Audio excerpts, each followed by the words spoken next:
Champions লিগের round of 16-এর যে 16টা team আছে, এই 16টা টিমের মধ্যে যদি একটা পাওয়ার র্যাঙ্কিং করা হয় যে এই 16টা টিমের মধ্যে আসলে এবারে চ্যাম্পিয়ন্স লিগ জেতার দৌড়ে কোন ক্লাবগুলো এগিয়ে আছেন, সেটা যদি 1 2 3 4 5 এই আকারে একটা র্যাঙ্কিং করা হয়, তাহলে 5 নম্বরে থাকবেন আসলে বায়ার লেভারকুজেন, 4-এ থাকবেন ইন্টার মিলান, 3-এ থাকবেন রিয়াল মাদ্রিদ, 2-এ থাকবেন লিভারপুল এবং 1 নম্বরে থাকবেন বার্সেলোনা।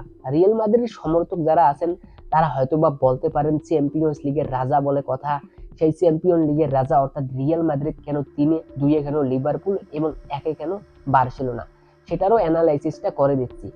বর্তমানে পারফরমেন্স এবং রাউন্ড অফ 16-এর ফিক্সারের যে চার্টটা আছে সেটার উপর ভিত্তি করে যদি একটু অ্যানালাইসিস করেন তাহলে নিজেও বুঝতে পারবেন। এখানে দেখেন রাউন্ড অফ 16-এ রিয়াল মাদ্রিদ আসলে অ্যাটলেটিকো মাদ্রিদের সাথে যে খুব সহজে জিতবেন ব্যাপারটা আসলে এমন না। ধরে নিলাম যে ইজিলি ভাবে হোক আর হাড্ডাহাড্ডি লড়াই করাই হোক, রিয়াল মাদ্রিদ রাউন্ড অফ 16 থেকে কোয়ার্টার ফাইনালে চলে গেলেন, সেখানে আসলে তাদের প্রতিপক্ষকে তখন তারা আসলে সেখানে তাদের প্রতিপক্ষ হিসেবে পাবেন পিএসবি অথবা আর্সেনালকে।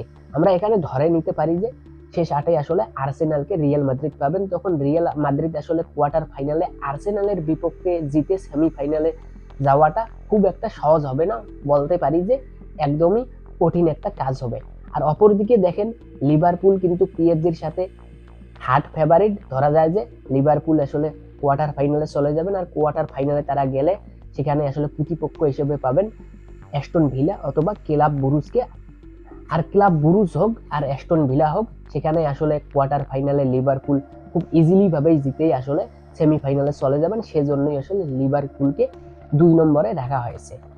এখন বলতে পারেন বার্সেলোনা কেন তাহলে 1 নম্বরে, সেটাও যদি রাউন্ড অফ 16-এর দিকে তাকান তাহলে বুঝতে পারবেন। রাউন্ড অফ 16-এ আসলে বার্সেলোনা প্রতিপক্ষ হিসেবে পেয়েছেন বেনফিকাকে। এখানে বার্সেলোনা যে বেনফিকার সাথে হট ফেভারিট সেটা আসলে বলার অপেক্ষা রাখে না। আর বার্সেলোনা যদি কোয়ার্টার ফাইনালে চলে যান, সেখানে আসলে তারা প্রতিপক্ষ হিসেবে পাবেন বরুসিয়া ডর্টমুন্ড অথবা লিলকে। আর লিল অথবা বরুসিয়া ডর্টমুন্ড যে কোনো টিমের সাথেই আসলে বার্সেলোনা ফেভারিট থাকবেন, সেটা আসলে বলার অপেক্ষা রাখে না। তাছাড়াও বার্সেলোনার বর্তমানে টিম স্পিরিট বলেন বা টিম কম্বিনেশন বলেন, সেটা অন্যান্য টিমের তুলনায় অধিকতর ভালো, সেটা বলার অপেক্ষা রাখে না। সুতরাং বার্সেলোনা স্বাভাবিকভাবেই 1 নম্বরে থাকবেন, এটাতে আসলে দ্বিমত করার খুব বেশি একটা সুযোগ আছে বলে আমি মনে করি না। এছাড়াও এদিকে বায়ার লেভারকুসেন এবং বায়ার্ন মিউনিখের মধ্যে বায়ার লেভারকুসেন ফেভারিট থাকবেন এবং ইন্টার মিলান এবং ফেনুডের মধ্যে অবশ্যই ইন্টার মিলান ফেভারিট থাকবেন, সেজন্যই আসলে এই র্যাঙ্কিংটা করা হয়েছে। যাই হোক, এখানে শেষ করছি, ভালো থাকবেন।